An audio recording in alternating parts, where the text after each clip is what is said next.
প্রোডাক্টটা আসলে luxurious product বানিয়ে রেখেছে কারা? বড় বড় রিয়েল এস্টেট কোম্পানিগুলো। তারা আসলে 100 টাইম প্রফিট করে, যার ফলশ্রুতিতে আসলে এই প্রোডাক্ট আসলে লাক্সারিয়াস প্রোডাক্ট। অ্যাকচুয়ালি যদি আমি এই প্রোডাক্টটার একটু হিসাব আপনাদেরকে একটু বলি, তাহলে আপনারা বুঝবেন যে কনস্ট্রাকশন খরচ কত টাকা যায়। 2000 থেকে 2200 টাকা কনস্ট্রাকশন খরচ যায়।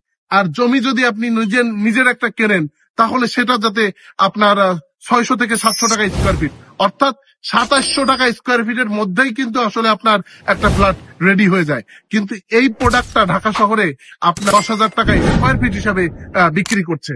তার মানে কি, আপনি আসলে যদি লাক্সারিয়াস প্রোডাক্ট আসলে এটা না, এটা আসলে মৌলিক চাহিদার একটা প্রোডাক্ট। সেই প্রোডাক্টকে যারা ডেভেলপার, যা বাংলাদেশের বড় বড় রিয়েল এস্টেট ব্যবসায়ী, তারা আসলে এটাকে লাক্সারিয়াস প্রোডাক্ট বানিয়ে রেখেছে। যারা ভাড়া থাকেন, ভাড়াটিয়া, তাদেরকে আসলে কোনো বাড়িওয়ালা চায় না যে ভাড়াটিয়া বাড়ির মালিক হয়ে যাক। ভাড়াটিয়া যদি বাড়ির মালিক হয়ে যায়, তাহলে ওনার তো ইনকাম সোর্স কমে যাবে। তো এই কারণে ওই বাড়িওয়ালাও চায় না যে আসলে কোনো ভাড়াটিয়া আসলে বাড়ির মালিক হোক। এই কারণগুলোতে আসলে ফ্ল্যাটের দাম আসলে অনেক বাড়িয়ে রাখে।